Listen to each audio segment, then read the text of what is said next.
Time for See It or Skip It, reviewing the latest movies out now in theaters. So back in studios, our film critic, Patrick Beatty.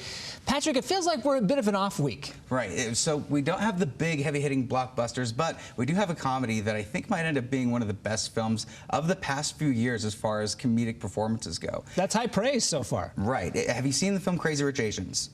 I've obviously seen the promos for Crazy Rich Asians. I know a lot of people like that. Romantic comedy, huge buzz. I think it made about $1 billion in the box office. It was a huge hit. So this is from the creators of that. This is a story about somebody who's going on a business trip to try to impress a new boss in China, while also maybe getting in roots with her past, seeing her mother who adopted her when she was young, or gave her up for adoption when she was young. It is one of the funniest, most raunchy comedies of the year, and they're able to pull that off while also giving you these really heartfelt moments, really good, like heart-pulsating performances. The comedy does not let up. It is one of the best things that I've seen this year. So I'm going to guess you're going to want to see, and we didn't mention the name, it's Joyride. Joyride, yep. So Joyride, I'm going to guess this is a see it. Absolutely, this is a see it, especially if you like those kinds of films where they go a little bit too far. Maybe they fulfill on some promises, some comedic jokes that to many people might not be family friendly. This is rated R, so put the kids to bed before you watch it, but it is worth it. So now, ahead of, like, say, Mission Impossible, which comes out next week, so we're still waiting for that.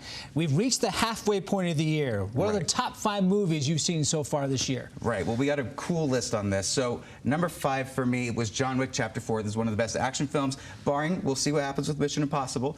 Number 4, Are You There, God? It's Me, Margaret, is a wonderful coming-of-age story. I'm not a 13-year-old girl, but for some reason, they're able to make you relate to them, relate to the story, and it's based on the Judy Blume novel, which is fantastic. Well, there was so much talk of that one. Right, absolutely. Joyride, number 3. Past Lives, we talked about this a few weeks back. Incredible romance. And Spider-Man Across the Spider-Verse, one of the best animated films. That's number 1. Number 1, and it's number 1 in the box office still.